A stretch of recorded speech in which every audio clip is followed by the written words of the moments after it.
So welcome back, friends. I've got something very special for you today, something that you're probably not going to see anywhere. A good friend of mine, Jeremy, is a forester with a local timber company, and he sent me a text the other day and said, we've got some equipment and some logging practices going on that you might find really interesting that's not typically done out west. So I know that Jeremy, take everything that I say here with a grain of salt because I'm not the expert on it. I'm just picking up tidbits here and there, but I'll explain it to you the best I understand it. So what they're finding with these big timber stands is that they'll once they're planted, everything will kind of grow up really quick, and there's so many trees and they're so dense that the growth rate really slows down. It almost just stops. I mean, when you look at the growth rings, they grow until the stand comes up, and then everything slows down. Well, timber companies and loggers they're in the business of harvesting trees. They want trees to grow as fast as possible. So what they're doing here is they're going in with this very specialized equipment that's, did I say made in Finland? The Finnish, first the Hukkapolitas, now this, in Finland, that is going through and it's selecting all of the trees, and it's doing a thinning. And then they'll come back and then open it. Once everything's up, they'll come back and then they can do the final cutting. So everything you see behind me, it's fascinating how these processors work. There's 3 types of wood, I think maybe 4 types of wood that they have here. These behind me are for pulp. These would be turned into, I would imagine, paper and such. And there's 3 species. There's a ponderosa pine, there's white fir, and there's red fir. They're also grading peelers. Peelers, I just learned today, are what they use for plywood. So if a log is of a certain grade or certain quality, they'll peel it, just like you imagine, like sharpening a pencil, and that's what you get for the sheets of plywood. Then there's going to be, there's some saw logs as well that will do dimensional timber. And the fascinating thing about it is that the guy running this piece of equipment can grade everything right from the cab.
This is a deck of logs that's all prepped, ready to load onto the logging trucks.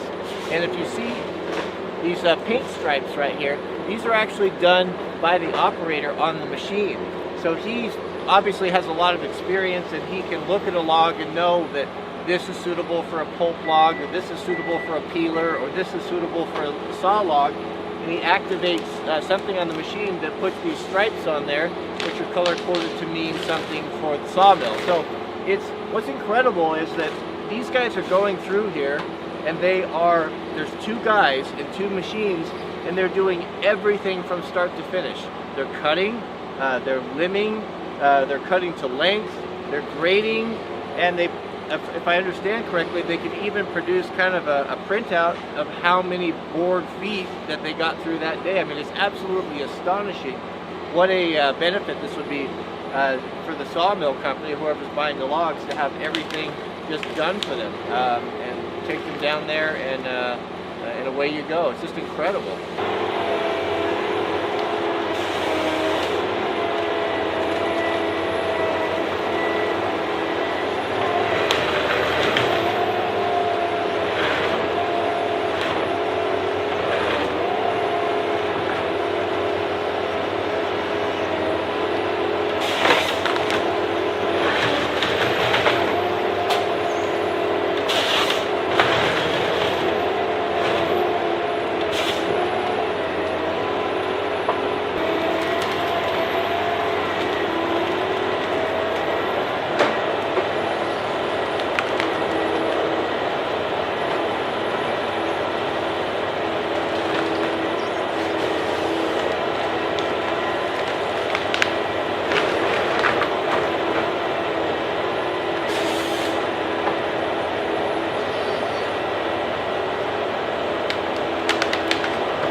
Just look at that production. I mean, that's 2 guys in just a couple days have done that work. I want to show you before and after. So here's the other side of the street. They're going to be going in next and doing this in here, but you can look in there and see, man, that's really dense. It's really too dense to walk through without, you know, it's just brushy in there.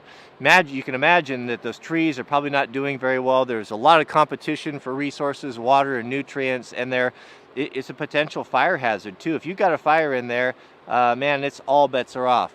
Let me show you what it looks like when they're done. So if we go over here to the other side of the road, look at that. That's incredible. And that's 2 guys sitting in a cab of a machine producing that. The trees are not barked, meaning they're not all scuffed up. They've left some of the larger ones. They're going to thrive. They're going to flourish. They're going to grow so much faster. You have, I mean, it looks like a park in there. It's just beautiful. It's just incredible to me. The amount of work, you know, I can really appreciate that. Having cleared my own forest by hand, to get it to that level is, it's just hard to believe.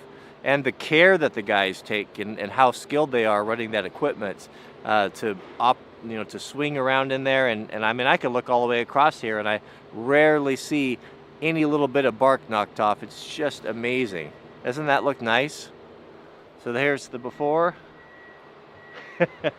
Zoom you out here. Not so nice. And the after.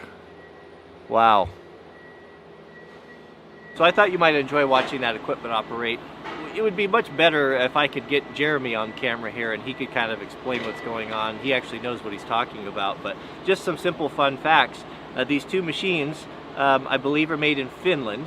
They work as a pair, and the cost of the 2 of them, I think, was right about $1.2 million, give or take, somewhere in there for the pair, and then 2 guys are operating them. Spoke with the operators. I know on the loader that was loading the bunks that he goes through about 50 gallons of diesel a day, and that's a 10 to a 12-hour day. They really hit it hard out here. What other things were there? And I know that the cutter, the machine you saw, the cutter with the processing head, can operate on crazy angles. I forgot what they said, but the whole cab and the controls and everything all self-level. So he can have the tracks down. They've got some that have winches on the front. They'll anchor them up on the top and they'll go down these insane slopes. It'll self-level, and then the guy in there can run everything.